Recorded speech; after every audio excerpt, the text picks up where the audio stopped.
Hi all, welcome to our channel multimedia of science. നമ്മൾ ഈ വീഡിയോയിൽ റെഫറൻസ് ഇലക്ട്രോഡുകളാണ് പരിചയപ്പെടാൻ പോകുന്നത്. അപ്പോൾ രണ്ട് തരത്തിലുള്ള റെഫറൻസ് ഇലക്ട്രോഡുകൾ നമ്മൾ ഈ ഒരു വീഡിയോയിൽ നോക്കുന്നുണ്ട്. ഫസ്റ്റ് വൺ അതായത് standard hydrogen electrode. Then second one saturated calomel electrode. Okay, അപ്പോൾ സാച്ചുറേറ്റഡ് കലോമൽ ഇലക്ട്രോഡും സ്റ്റാൻഡേർഡ് ഹൈഡ്രജൻ ഇലക്ട്രോഡും ഇത് രണ്ടും ഇമ്പോർട്ടൻറ്റ് ടോപ്പിക്കാണ്. അപ്പോൾ അത് രണ്ടും റെഫറൻസ് ഇലക്ട്രോഡുകളാണ്. അതിനെപ്പറ്റി ഡിസ്കസ് ചെയ്യാനായിട്ട് മുന്നേ ഫസ്റ്റ് നമുക്ക് റെഫറൻസ് ഇലക്ട്രോഡ് എന്താണെന്നുള്ളത് നോക്കാം. റെഫറൻസ് ഇലക്ട്രോഡ് എന്ന് വെച്ച് കഴിഞ്ഞിട്ടുണ്ടെങ്കിൽ നമുക്ക് ഒരു ഇൻഡിവിജ്വൽ ഹാഫ് സെല്ലിൻ്റെ പൊട്ടൻഷ്യൽ എന്ത് ചെയ്യാൻ പറ്റില്ല, മെഷർ ചെയ്യാനായിട്ട് പറ്റില്ല. അപ്പോൾ അതുകൊണ്ട് നമ്മൾ എന്ത് ചെയ്യും, ഒരു സെല്ലിനെ കൺസിഡർ ചെയ്യും. ഓക്കെ, ഒരു സെല്ലിനെ കൺസിഡർ ചെയ്യും. അപ്പോൾ ഇത് ഒരു ഇലക്ട്രോഡ്, ഇതൊരു ഇലക്ട്രോഡ്. ദെൻ ഇത് വെച്ചിട്ട് നമ്മൾ ഇലക്ട്രോ കെമിക്കൽ സെല്ലാണ് പറയുന്നത്. അപ്പോൾ ഈ ഇലക്ട്രോ കെമിക്കൽ സെല്ല് വെച്ച് നോക്കുമ്പോൾ നമുക്ക് എന്ത് ചെയ്യാൻ പറ്റും, ഒരെണ്ണത്തിൻ്റെ ഇലക്ട്രോ പൊട്ടൻഷ്യൽ വാല്യൂ നമുക്ക് അറിയുന്നുണ്ടാവും, മറ്റേതിൻ്റെ നമുക്ക് അറിയുന്നുണ്ടാവില്ല. ഓക്കെ, അപ്പോൾ ഇങ്ങനെ കമ്പയർ ചെയ്തുകൊണ്ട് നമുക്ക് എന്ത് ചെയ്യാൻ പറ്റും, അറിയാത്തതിൻ്റെ ഇലക്ട്രോഡ് പൊട്ടൻഷ്യൽ വാല്യൂ കണ്ടുപിടിക്കാനായിട്ട് പറ്റും. അത്തരത്തിൽ കണ്ടുപിടിക്കുന്ന ഒരു മെത്തേഡിന് സഹായിക്കുന്ന ഇലക്ട്രോഡുകളാണ് റെഫറൻസ് ഇലക്ട്രോഡ്. ഓക്കെ, ആ പേരിൽ തന്നെ പറയുന്ന പോലെ റെഫറൻസ് നമ്മൾ എന്ത് ചെയ്യുന്നു, നമുക്കറിയാവുന്ന ഇലക്ട്രോഡ് പൊട്ടൻഷ്യൽ അറിയാവുന്ന ഇലക്ട്രോഡിൻ്റെ വാല്യൂവിനെ റെഫറൻസ് ആയി എടുക്കും. ഓക്കെ, ഇപ്പോൾ ഹൈഡ്രജൻ ഇലക്ട്രോഡ് എന്ന് പറയുന്നതിൻ്റെ E0 വാല്യൂ എന്താണ്, നമ്മൾ ഇലക്ട്രോ കെമിക്കൽ സീരീസിൻ്റെ വീഡിയോ ചെയ്തിട്ടുള്ളതാണ്. അപ്പോൾ ഹൈഡ്രജൻ്റെ E0 വാല്യൂ എന്ന് പറയുന്നത്, ഇലക്ട്രോഡ് പൊട്ടൻഷ്യൽ വാല്യൂ എന്ന് പറയുന്നത് 0 ആണ്. അപ്പോൾ ഇതിനെ നമ്മൾ എന്തെന്ന് വിളിക്കുന്നുണ്ട്, റെഫറൻസ് ഇലക്ട്രോഡ് എന്ന് വിളിക്കുന്നുണ്ട്. കാരണം എന്താണ്, ഈ ഒരു 0 ആയിട്ട് കമ്പയർ ചെയ്തുകൊണ്ട് നമ്മൾ ബാക്കിയുള്ളതിൻ്റെ ഇലക്ട്രോഡ് പൊട്ടൻഷ്യൽ കണ്ടുപിടിക്കും. അതുകൊണ്ടാണ് നമ്മൾ റെഫറൻസ് ഇലക്ട്രോഡ് എന്ന് വിളിക്കുന്നത്. ഓക്കെ, അപ്പോൾ എന്താണ് റെഫറൻസ് ഇലക്ട്രോഡ് എന്ന് ചോദിച്ചു കഴിഞ്ഞാൽ എന്ത് പറയണം, arbitrarily fix the potential of one electrode and using this calculate the potential of unknown electrode. നമുക്കറിയാത്ത ഒരു ഇലക്ട്രോഡിൻ്റെ പൊട്ടൻഷ്യൽ വാല്യൂ നമ്മൾ ഫിക്സ് ആക്കിയിട്ട് ഒരു ഇലക്ട്രോഡിൻ്റെ വാല്യൂ വെച്ചിട്ടുണ്ടാവും, അത് ഉപയോഗിച്ച് കണ്ടുപിടിക്കും. അപ്പോൾ അതിനെ നമ്മൾ എന്തെന്ന് വിളിക്കും, റെഫറൻസ് ഇലക്ട്രോഡ് എന്ന് വിളിക്കും. ഓക്കെ, മനസ്സിലായി വിചാരിക്കുന്നു. ഇനി ഈ പറഞ്ഞ റെഫറൻസ് ഇലക്ട്രോഡുകൾ രണ്ട് ടൈപ്പാണുള്ളത്. ഓക്കെ, ആ രണ്ട് ടൈപ്പിന് എക്സാമ്പിളായിട്ട് വരുന്നതാണ് സ്റ്റാൻഡേർഡ് ഹൈഡ്രജൻ ഇലക്ട്രോഡും സാച്ചുറേറ്റഡ് കലോമൽ ഇലക്ട്രോഡും. അപ്പോൾ primary reference electrode and secondary reference electrode. Primary reference ഇലക്ട്രോഡും സെക്കൻഡറി റെഫറൻസ് ഇലക്ട്രോഡും ഉണ്ട്. അപ്പോൾ ഈ റെഫറൻസ് ഇലക്ട്രോഡ് എന്ന് പറയുന്നത് രണ്ട് ടൈപ്പ്. ഓക്കെ, ഇനി നമുക്കിത് ഡീറ്റെയിൽ ആയിട്ട് നോക്കാം. അതിനു മുന്നേ ഇലക്ട്രോഡ് പൊട്ടൻഷ്യൽ ഡിറ്റർമിൻ ചെയ്യുന്നത് എങ്ങനെയാണെന്ന് നോക്കാം. അതായത് E0 സെൽ വാല്യൂ എന്ന് പറയുന്നത് ഓക്സിഡേഷനും റിഡക്ഷനും അല്ലേ. ഒരു സെല്ല് നമ്മൾ കൺസിഡർ ചെയ്യുമ്പോൾ റിഡോക്സ് റിയാക്ഷൻ എന്ന് പറയുമ്പോൾ ഓക്സിഡേഷൻ ആൻഡ് റിഡക്ഷൻ. അപ്പോൾ അതിൻ്റെ രണ്ടിൻ്റെയും E0 വാല്യൂകളുടെ സമ്മാണ് E0 സെൽ എന്ന് പറയുന്നത്. അതായത് E0 oxidation plus E0 reduction, ഈ വാല്യൂ ആണ് E0 സെൽ. ഓക്കെ, അല്ലെങ്കിൽ നമുക്ക് പറയാം E0 cell is equal to E cathode minus E anode. E cathode minus E anode. Okay, ഇനി ഇതിനെ വേറൊരു ഫോമിലേക്ക് കൺവേർട്ട് ചെയ്ത് കഴിഞ്ഞാൽ നമ്മൾ പഠിച്ചു, ഇലക്ട്രോ കെമിക്കൽ സെല്ല് നമ്മൾ ഡിസ്കസ് ചെയ്തപ്പോൾ പഠിച്ചു, ലെഫ്റ്റ് സൈഡിൽ ലോൺ എന്ന് പറയുന്ന സംഭവം നമ്മൾ പഠിച്ചു. എന്താണത്, ലെഫ്റ്റ് സൈഡിൽ ഓക്സിഡേഷൻ, ആനോഡ് നെഗറ്റീവ് ചാർജ് അല്ലേ. അപ്പോൾ കാഥോഡിന് പോസിറ്റീവും ആനോഡിന് നെഗറ്റീവും. ദെൻ കാഥോഡ് റൈറ്റ് സൈഡിലും ആനോഡ് ലെഫ്റ്റ് സൈഡിലും. അപ്പോൾ നമുക്കിതിന് എന്തെന്ന് എഴുതാം, ഈ റൈറ്റ് മൈനസ് ഈ ലെഫ്റ്റ് എന്ന് എഴുതാം അല്ലേ. ഇതാണ് E0 സെൽ വാല്യൂ. അപ്പോൾ നമുക്ക് 3 ഇക്വേഷൻ കിട്ടി. Oxidation plus reduction, cathode minus anode, right minus left. E0 value at right minus E0 value at left. ഇതൊക്കെ E0 സെൽ വാല്യൂ കാണാൻ വേണ്ടിയിട്ടുള്ള പല ഇക്വേഷൻസ് ആണ്. അപ്പോൾ ഇങ്ങനെ കിട്ടുന്ന അതായത് difference in electric potential between anode and cathode. ഇപ്പോൾ ഇതിലെന്താ, ഈ ആനോഡും കാഥോഡും തമ്മിലുണ്ടാവുന്ന ഇലക്ട്രിക്കൽ പൊട്ടൻഷ്യലിലെ ഡിഫറൻസ്, അതാണ് നമുക്ക് കിട്ടിയിട്ടുള്ള ഈ E0 സെൽ വാല്യൂ അല്ലേ. ഈ E0 സെൽ വാല്യൂവിന് പല പേരുകളിൽ അറിയപ്പെടുന്നുണ്ട്. നോക്കാം ഇതിൻ്റെ പല പേരുകൾ എന്തൊക്കെയാണ്.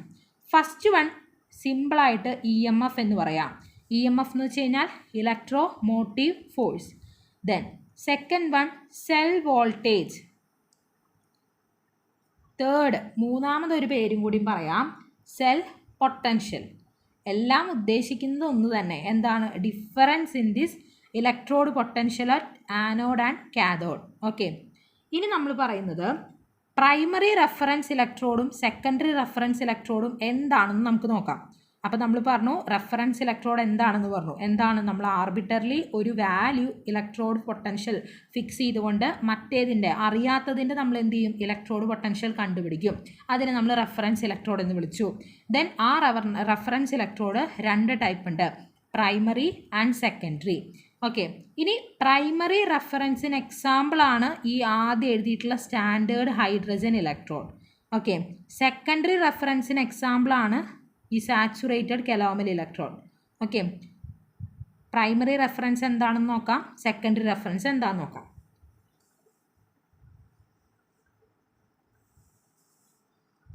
Primary reference electrode.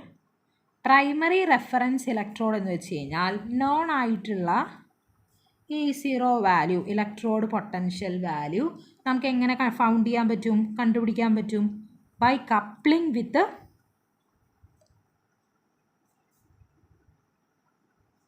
Reference electrode.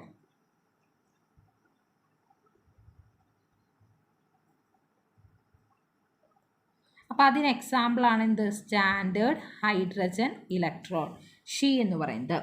ഇനി സെക്കൻഡറി റെഫറൻസ് ഇലക്ട്രോഡ് എന്താണെന്ന് നോക്കാം. സെക്കൻഡറി റെഫറൻസ് ഇലക്ട്രോഡ്, അപ്പോൾ ഏത് കേസ്, ഇപ്പം നമുക്ക് എന്താ പറയുക, പ്രൈമറി റെഫറൻസ് ഇലക്ട്രോഡ് അറിയാലോ. പ്രൈമറി റെഫറൻസ് ഇലക്ട്രോഡ് നമ്മുടെ കയ്യിലുണ്ട്. പിന്നെ എന്തിനാണ് നമ്മൾ സെക്കൻഡറി റെഫറൻസ് ഇലക്ട്രോഡ് ഉപയോഗിക്കുന്നതെന്ന് വെച്ച് കഴിഞ്ഞാൽ ഈ പറഞ്ഞ സ്റ്റാൻഡേർഡ് ഹൈഡ്രജൻ ഇലക്ട്രോഡിന് ചില കണ്ടീഷൻസ് ഉണ്ട് അല്ലേ. സ്റ്റാൻഡേർഡ് ഹൈഡ്രജൻ ഇലക്ട്രോഡാണ്. അപ്പോൾ ഇത് 1 മോളാർ H+ കോൺസെൻട്രേഷനിലാണ് ഈ ഒരു സംഭവം വർക്ക് ചെയ്യുക. 1 മോളാർ H+ കോൺസെൻട്രേഷൻ അവിടെ വേണമെന്നുണ്ട്. അതേപോലെ 1 atm പ്രഷറും വേണമെന്നുണ്ട്. അപ്പോൾ എല്ലാ സമയത്തും ഈ ഒരു സംഭവം മെയിൻറ്റെയിൻ ചെയ്യാന്ന് വെച്ച് കഴിഞ്ഞാൽ ഡിഫിക്കൽട്ടാണ്. അപ്പോൾ അതുകൊണ്ടാണ് ഇത്തരത്തിൽ സെക്കൻഡറി റെഫറൻസ് ഇലക്ട്രോഡ് നമ്മൾ നോക്കുന്നത്. അപ്പോൾ സെക്കൻഡറി റെഫറൻസ് ഇലക്ട്രോഡ് നമ്മൾ ഉപയോഗിക്കാനുള്ള കാരണം എന്താണ്, ഈ സ്റ്റാൻഡേർഡ് ഹൈഡ്രജൻ ഇലക്ട്രോഡ് എപ്പോഴും നമുക്ക് ഉപയോഗിക്കാൻ പറ്റാത്തത് കൊണ്ടാണ്. ഓക്കെ, അപ്പോൾ സെക്കൻഡറി റെഫറൻസ് ഇലക്ട്രോഡിന് നമ്മളൊരു എക്സാമ്പിൾ പറഞ്ഞു, എന്താണ്, സാച്ചുറേറ്റഡ് കെലോമൽ ഇലക്ട്രോഡ്. ഡീറ്റെയിൽ ആയിട്ട് നമുക്ക് പഠിക്കാം saturated calomel electrode. Saturated calomel electrode എന്ന് വെച്ച് കഴിഞ്ഞാൽ അവിടെ നമ്മൾ സാച്ചുറേറ്റഡ് KCl ഉപയോഗിക്കുന്നത് കൊണ്ടാണ്. ഈ സാച്ചുറേറ്റഡ് KCl അവിടെ ഇല്ലായിരുന്നെങ്കിൽ നമ്മൾ കെലോമൽ ഇലക്ട്രോഡിനെ പറയുള്ളൂ. സാച്ചുറേറ്റഡ് KCl ഉള്ളത് കൊണ്ട് അതെന്തായി, സാച്ചുറേറ്റഡ് കെലോമൽ ഇലക്ട്രോഡായി.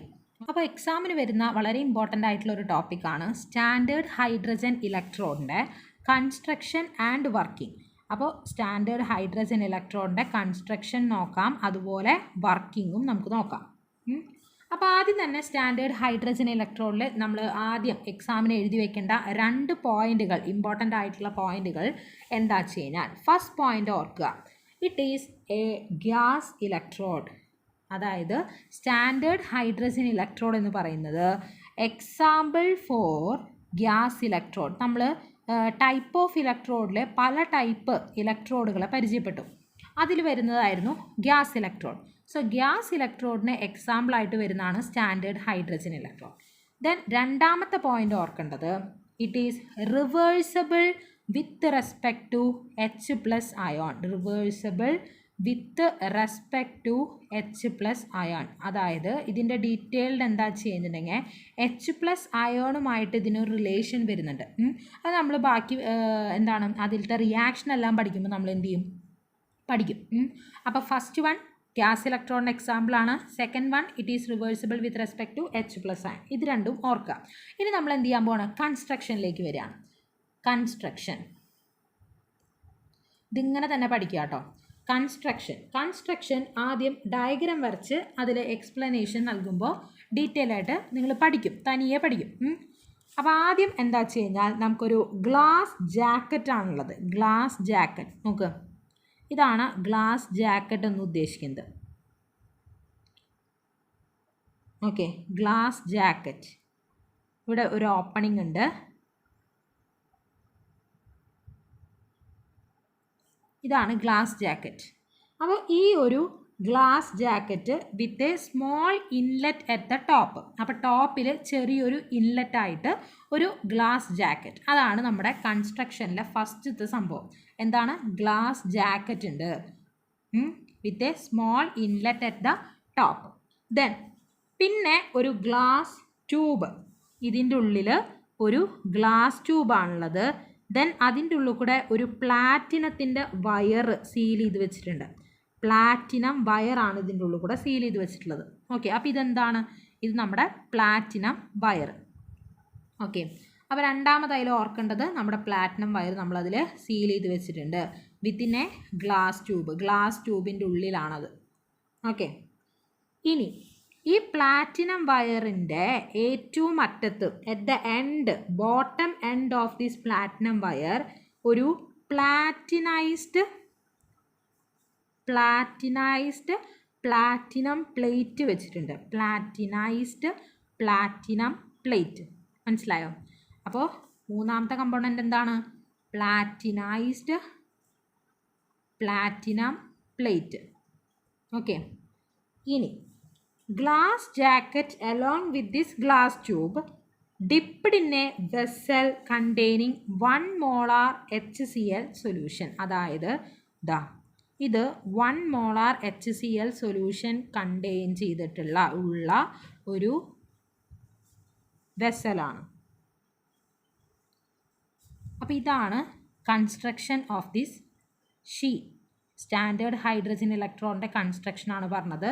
ഇത്രയും കാര്യങ്ങൾ ഓർത്ത്. നാലാമത് എന്താണ്? നമ്മുടെ vessel with 1 molar HCl solution.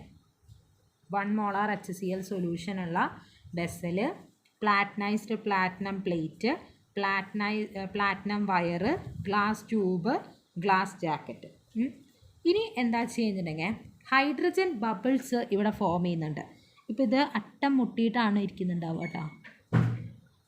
ഇവിടെ ഹൈഡ്രജൻ ബബിളുകൾ ഫോം ചെയ്യുന്നുണ്ട്.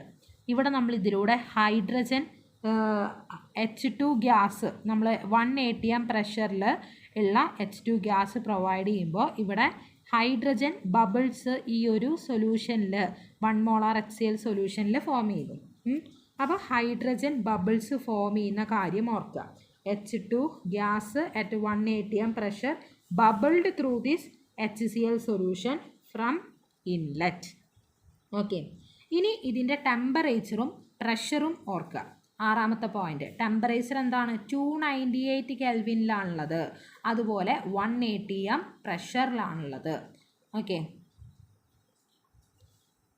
ഇത്രയാണ് ഇതിൻ്റെ കൺസ്ട്രക്ഷൻ. അപ്പോൾ എന്തൊക്കെയാണ് കൺസ്ട്രക്ഷനിൽ ഓർക്കേണ്ടത്? ഈ ഒരു ഡയഗ്രാമാണ് ആദ്യം ഓർക്കേണ്ടത്. അപ്പോൾ പോയിന്റുകളായിട്ട് പറഞ്ഞു തരാം. First one, it consist of A glass jacket with a small inlet at the top. Inside this jacket there is a glass tube with a platinum wire sealed in it. At lower end of this platinum wire there is a platinized platinum plate. Then glass jacket along with this glass tube dipped in the vessel containing 1 molar HCl solution. Okay, last എന്താണ് ഇത്? Hydrogen gas at 1 atm pressure bubble through this HCl solution from this inlet. Okay, ഇത്രയാണ് കൺസ്ട്രക്ഷനിൽ പറയുന്നത്. ഇനി നമുക്ക് അതിൻ്റെ working നോക്കാം.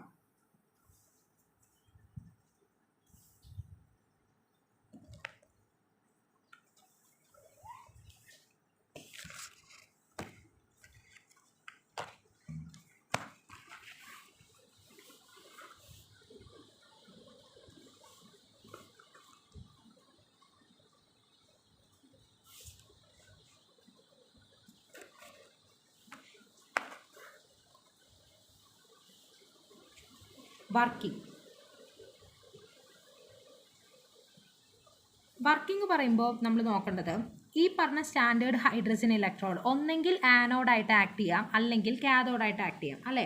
നമ്മൾ ഈ പറഞ്ഞ സ്റ്റാൻഡേർഡ് ഹൈഡ്രജൻ ഇലക്ട്രോഡ് എന്താണ് യഥാർത്ഥത്തിൽ? റെഫറൻസ് ഇലക്ട്രോഡാണ്, അല്ലേ? അപ്പോൾ ആ പറഞ്ഞ റെഫറൻസ് ഇലക്ട്രോഡ് ഒന്നെങ്കിൽ എന്താക്കാം? ഒന്നെങ്കിൽ ആനോഡായിട്ട് ആക്ട് ചെയ്യാം, അല്ലെങ്കിൽ അത് കാഥോഡായിട്ട് ആക്ട് ചെയ്യാം. അപ്പോൾ രണ്ട് കണ്ടീഷനും നമ്മൾ എന്ത് ചെയ്യുന്നു നോക്കുന്നുണ്ട്. അപ്പോൾ നമ്മുടെ ഇലക്ട്രോഡ് ആനോഡായിട്ടാണ് ആക്ട് ചെയ്യുന്നതെങ്കിൽ, ഇപ്പോൾ നമ്മുടെ electrode, if the electrode is acting as anode, അങ്ങനെയാണെങ്കിൽ എന്തായിരിക്കും സംഭവിക്കുക? ഈ പറഞ്ഞ ഹൈഡ്രജൻ ഗ്യാസ്, അല്ലേ, H2 എന്ന് പറയുന്നത് 2H+ 2 ഇലക്ട്രോൺ, ഈ ഒരു റിയാക്ഷനാണ് നടക്കുക. ഇതെന്താണ്? ഓക്സിഡേഷനാണോ റിഡക്ഷനാണോ? ഓക്സിഡേഷൻ. കാരണം എന്താ? ആനോഡിൽ എപ്പോഴും എന്താ നടക്കുക? ഓക്സിഡേഷൻ.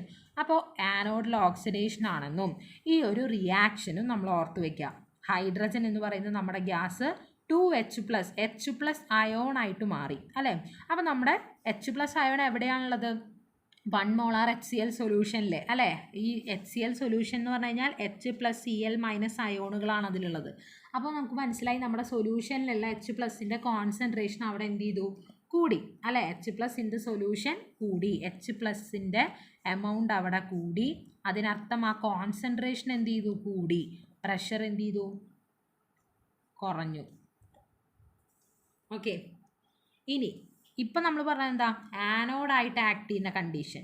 ഇനി അതല്ല, നമ്മുടെ ഈ പറഞ്ഞ ഇലക്ട്രോഡ് കാഥോഡായിട്ടാണ് ആക്ട് ചെയ്യുന്നത്. അപ്പോൾ റിയാക്ഷൻ എങ്ങനെയായിരിക്കും നടക്കുക? അപ്പോൾ 2H+ 2 ഇലക്ട്രോൺ ഗീവ്സ് H2 എന്നായിരിക്കും, അല്ലേ? H2 ഗ്യാസ് കേട്ടോ. അപ്പോൾ ഇതെന്താണ്? ഇത് കാഥോഡിൽ നടന്ന റിഡക്ഷൻ പ്രോസസ്സാണ്. അപ്പോൾ ആനോഡിൽ ഓക്സിഡേഷൻ എന്താണെന്നുള്ളത് ഓർത്ത് വയ്ക്കുക, കാഥോഡിൽ റിഡക്ഷൻ റിയാക്ഷനും ഓർത്ത് വയ്ക്കുക. ഇനി നമ്മൾ പറയുന്നത് ഇലക്ട്രോഡിൻ്റെ റെപ്രസെൻറ്റേഷനാണ്. ആനോഡായിട്ട് അപ്പോൾ ഈ റിയാക്ഷൻ അറിയാമെങ്കിൽ, ഈ ആനോഡിൽ എന്താണ് കാഥോഡിൽ എന്താണ് നടക്കുന്നതെങ്കിൽ അറിയാമെങ്കിൽ നമുക്ക് എന്ത് ചെയ്യാൻ പറ്റും? റെപ്രസെൻറ്റേഷൻ വളരെ എളുപ്പമായിരിക്കും. റെപ്രസെൻറ്റേഷൻ ഓഫ് ഇലക്ട്രോൺ, അതായത് ഇപ്പം നമ്മൾ പറഞ്ഞു ആനോഡായിട്ടാണ് ആക്ട് ചെയ്യുന്നതെങ്കിൽ എന്താണ് സംഭവിച്ചത്? H2 എന്ന് പറയുന്നത് H+ ആയി മാറി, അല്ലേ? അതിവിടെ സിമ്പിളായിട്ട് റെപ്രസെൻറ്റ് ചെയ്യാം. പ്ലാറ്റിനം H2 ആയിരുന്നു അറ്റ് ഗ്യാസ് അറ്റ് 1 atm പ്രഷറിൽ. ദെൻ അതെന്തായി? H+ ആയി. അതെന്തായിരുന്നു? aqueous 1 molar. ഇതാണ്, ഇത്രയേ ഉള്ളൂ. ഈ ഒരു സംഭവം വളരെ വളരെ വളരെ ഇമ്പോർട്ടൻ്റ് ആണ്. ആനോഡായിട്ട് എങ്ങനെയായിരിക്കും അതിൽ റെപ്രസെൻറ്റേറ്റ് ചെയ്യാം, അതാണ്. Platinum H2 gas at 1 atm, അതെന്തായി? H+ aqueous 1 molar. അപ്പോൾ ഇതാണ് ആനോഡിൻ്റെ റെപ്രസെൻറ്റേഷൻ. ദെൻ കാഥോഡിൻ്റെ റെപ്രസെൻറ്റേഷൻ എങ്ങനെയായിരിക്കും? അപ്പോൾ നേരെ തല തിരിച്ചു വരും, അല്ലേ?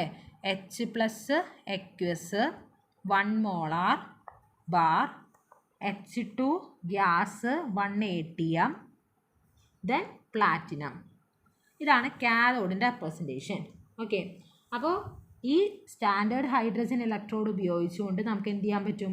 ഈ പറഞ്ഞ ഇലക്ട്രോഡിൻ്റെ എല്ലാം തന്നെ പൊട്ടൻഷ്യൽ കണ്ടുപിടിക്കാനായിട്ട് പറ്റും, അല്ലേ? അപ്പോൾ അതുകൊണ്ട് നമ്മൾ എന്ത് potential on hydrogen scale reference ആക്കിക്കൊണ്ട് എടുക്കാനായിട്ട് പറ്റും. ഇപ്പോൾ ഈ ഇലക്ട്രോഡ് റിയാക്ഷനിൽ ഇൻവോൾവ് ചെയ്യുന്നത് റിഡക്ഷൻ ആണെങ്കിൽ അതിൻ്റെ ഇലക്ട്രോഡ് പോസിറ്റീവ് ആയിരിക്കും, ഇലക്ട്രോഡ് പൊട്ടൻഷ്യൽ വാല്യൂ പോസിറ്റീവ് ആയിരിക്കും. അതെന്താ പറയാൻ കാരണം വെച്ച് കഴിഞ്ഞാൽ, ഇപ്പോൾ ഇലക്ട്രോഡ് റിയാക്ഷൻ റിഡക്ഷൻ ആണെന്ന് വിചാരിക്കാം. ഇലക്ട്രോഡിലെ റിയാക്ഷൻ റിഡക്ഷൻ ആണെങ്കിൽ റിഡക്ഷൻ നടക്കുക എവിടെയാണ്? കാഥോഡിലാണ്, അല്ലേ? അപ്പോൾ കാഥോഡിലാണെങ്കിൽ അതിൻ്റെ ഇലക്ട്രോഡ് പൊട്ടൻഷ്യൽ വാല്യൂ എന്ന് പറയുന്നത് പോസിറ്റീവ് ആയിരിക്കും, അല്ലേ? ആനോഡിൽ നെഗറ്റീവ് ആയിരിക്കും. അപ്പോൾ ഇലക്ട്രോഡ് റിയാക്ഷൻ അവിടെ ഓക്സിഡേഷൻ ആണെങ്കിൽ ഓക്സിഡേഷൻ നടക്കുന്നത് എവിടെയാണ്? ആനോഡിലാണ്. ദസ് നെഗറ്റീവ് ആയിരിക്കും അതിൻ്റെ ഇലക്ട്രോഡ് പൊട്ടൻഷ്യൽ വാല്യൂ. ഓക്കെ. ഇനി ഇതിനെ പറ്റി നമുക്ക് ഈ ഒരു സ്റ്റാൻഡേർഡ് ഹൈഡ്രജൻ ഇലക്ട്രോഡ് അവസാനിപ്പിക്കാനായിട്ട് മുന്നേ ഒരു കാര്യം നോക്കാം. ഒരു എക്സാമ്പിൾ. ഇപ്പോൾ നമ്മുടെ ഒരു സെല്ല് കൺസിഡർ ചെയ്യുക. ഇലക്ട്രോഡ് ഇത് നമ്മുടെ സ്റ്റാൻഡേർഡ് ഹൈഡ്രജൻ ഇലക്ട്രോഡാണ്. ഇത് കോപ്പർ, ഇത് Cu ആണ്, ഇത് CuSO4 സൊല്യൂഷനാണ്. സോ Cu2+ ആണ്. ഇത് കണക്ട് ചെയ്തിട്ടുണ്ട്, സോൾട്ട് ബ്രിഡ്ജ്. ഓക്കെ, തൽക്കാലം ഇങ്ങനെയൊക്കെ വിചാരിക്കുക കേട്ടോ. ഇനി നമ്മൾ എന്ത് ചെയ്യാൻ പോവാണ്, ഇതിൻ്റെ ഈ സെൽ വാല്യൂ നമുക്ക് അറിയാം. അതായത് സെല്ലിൻ്റെ പൊട്ടൻഷ്യൽ നമുക്കറിയാം 0.34 ആണ് തന്നിട്ടുണ്ട്. നമുക്ക് കോപ്പറിൻ്റെ E0 Cu വാല്യൂ, അല്ലെ കോപ്പറിൻ്റെ നമുക്ക് എന്ത് ചെയ്യില്ല, അറിയില്ല. അതാണ് കണ്ടുപിടിക്കേണ്ടത് ക്വസ്റ്റ്യൻ. എങ്ങനെ കണ്ടുപിടിക്കാം? നമുക്ക് ഇക്വേഷൻ എഴുതാം. എന്താണ്? E0 cell value equal to എന്താണ്? ഈ കാഥോഡ് മൈനസ് ഈ ആനോഡ്, അല്ലേ? ഈ കാഥോഡ് മൈനസ് ഈ ആനോഡാണ്. അപ്പോൾ ഇതിൻ്റെ ഈ വാല്യൂ നമുക്ക് തന്നിട്ടുണ്ട്, 0.34 ആണ് തന്നിട്ടുണ്ട്, അല്ലേ? കാഥോഡിൻ്റെ വാല്യൂ, കാഥോഡായിട്ട് ഇവിടെ വരുന്നത് ആരാണ്? ഇവിടെ ഷീ എന്താണ്? ആനോഡായിട്ടാണ് ആക്ട് ചെയ്യുന്നത്. ഇത് എന്താണ്? കാഥോഡായിട്ടാണ് ആക്ട് ചെയ്യുന്നത്. അപ്പോൾ കാഥോഡിൽ വരുന്നത് ആരാണ്? കോപ്പർ. ആനോഡിൽ വരുന്നത് ആരാണ്? സ്റ്റാൻഡേർഡ് ഹൈഡ്രജൻ ഇലക്ട്രോൺ, ഷീ ആണ് വരുന്നത്, അല്ലേ? നമുക്ക് ഷീ അതായത് potential of standard hydrogen electrode എത്രയാണ്? ഹൈഡ്രജൻ ഇലക്ട്രോഡ് എത്രയാണ്? 0 ആണ്. അപ്പോൾ 0.34 ഈക്വൽ ടു ഈ potential of the copper minus ഇതിൻ്റെ വാല്യൂ 0. അതായത് നമുക്ക് കോപ്പറിൻ്റെ E0 വാല്യൂ കിട്ടി. എത്രയാണ്? 0.34. ഓക്കെ, അപ്പോൾ അങ്ങനെ നമുക്ക് എന്ത് ചെയ്യാൻ പറ്റും? ഇപ്പോൾ ഇത് നമ്മളെങ്ങനെ കണ്ടുപിടിച്ചത്? മറ്റേതുമായിട്ട് റെഫറൻസ് ആക്കി എടുത്തിട്ടാണ് നമ്മൾ എന്ത് ചെയ്തത്? Electrode potential value of the electrode കണ്ടുപിടിച്ചത്, അല്ലേ? അപ്പോൾ ഈ ഒരു എക്സാമ്പിളാണ് നമ്മളിവിടെ നോക്കി വയ്ക്കേണ്ടത്. അപ്പോൾ ഈ ഒരു എക്സാമ്പിൾ വഴിയാണ് നമ്മൾ സ്റ്റാൻഡേർഡ് ഹൈഡ്രജൻ ഇലക്ട്രോഡിൻ്റെ പൊട്ടൻഷ്യൽ വാല്യൂ, സ്റ്റാൻഡേർഡ് ഹൈഡ്രജൻ ഇലക്ട്രോഡിൻ്റെ റെഫറൻസ് ഇലക്ട്രോഡായിട്ട് എടുക്കുന്നതിൻ്റെ ഉപയോഗം മനസ്സിലാക്കുന്നത്. ഇനി നമുക്ക് ഈ ഒരു സെല്ല്, എന്തായാലും നമ്മൾ ഈ ഒരു സെല്ല് വരച്ചില്ലേ, ഈ സെല്ലിൻ്റെ റെപ്രസെൻറ്റേഷൻ നമുക്ക് എഴുതി വെക്കാം. നമ്മൾ സെൽ റെപ്രസെൻറ്റേഷൻ പഠിച്ചതാണ്. Anode, salt bridge, then cathode, ഇങ്ങനെയല്ലേ നമ്മൾ സെല്ലിനെ റെപ്രസെൻറ്റേറ്റ് ചെയ്യാം. ഒരു വീഡിയോയിൽ നമ്മൾ പറഞ്ഞതാണത്. അപ്പോൾ അങ്ങനെയാണെങ്കിൽ ആനോഡ്, കാഥോഡ് സെപ്പറേറ്റ് നമ്മൾ എഴുതണം. അപ്പോൾ ഇവിടെ ആനോഡായിട്ട് ആക്ട് ചെയ്യുന്നത് ആരാണ്? ഷീ ആണ്, അല്ലേ? അപ്പോൾ ഷീ നമ്മൾ എങ്ങനെയാണ് റെപ്രസെൻറ്റേറ്റ് ചെയ്യുക എന്ന് പറഞ്ഞ് ഇതാ മുകളിൽ എഴുതി വെച്ചിട്ടുണ്ട്. ഷീ ആനോഡായിട്ട് വരുമ്പോൾ ഇങ്ങനെയാണ് എഴുതുക, അല്ലേ? അപ്പോൾ അത് അതേപോലെ എഴുതി വയ്ക്കുക. Platinum H2 gas at 1 atm, H+ aqueous 1 molar, then 2 വര, അല്ലേ? Double vertical line. ദെൻ കാഥോഡിൽ ആരാണ്? കാഥോഡിൽ നമ്മുടെ കോപ്പറാണ്. കോപ്പറിന് എന്താണ് സംഭവിച്ചത്? കോപ്പറിന് റിഡക്ഷൻ ആണ് സംഭവിച്ചത്. അപ്പോൾ എങ്ങനെ വരും? Cu2+ Cu എന്ന് വരും. ഓക്കെ, അപ്പോൾ ഇങ്ങനെയാണ് എന്ത് വരിക? സെൽ റെപ്രസെൻറ്റേഷൻ വരിക, സെൽ റെപ്രസെൻറ്റേഷൻ. ഇനി സിങ്ക് ആനോഡായിട്ട് വരുന്ന സമയത്ത് എന്ത് സംഭവിക്കും? ഇതേ സംഭവമല്ല, കാഥോഡ് ഇവിടത്തെ കൊടുത്തിട്ടുള്ളതല്ലേ, അത് കാഥോഡിൽ ഷീൻ്റെ വരും. ദെൻ അപ്പർ സൈഡിൽ Zn2+ വരും. ഓക്കെ, മനസ്സിലായി വിചാരിക്കുന്നു. അപ്പോൾ ഈ ഒരു വീഡിയോ SHനെ പറ്റിയിട്ടാണ്, സ്റ്റാൻഡേർഡ് ഹൈഡ്രജൻ ഇലക്ട്രോഡിനെ പറ്റിയിട്ടും റെഫറൻസ് ഇലക്ട്രോഡിനെ പറ്റിയിട്ടുമാണ് നമ്മൾ പഠിച്ചത്. അപ്പോൾ എല്ലാവർക്കും ഈ പറഞ്ഞതെല്ലാം ക്ലിയർ ആയി എന്ന് വിചാരിക്കുന്നു. Okay, thank you. അപ്പോൾ നിങ്ങൾക്ക് എല്ലാവർക്കും ഈ വീഡിയോ ഉപകാരപ്പെടുകയാണെങ്കിൽ തീർച്ചയായിട്ടും ഒന്ന് സബ്സ്ക്രൈബ് ചെയ്യുക.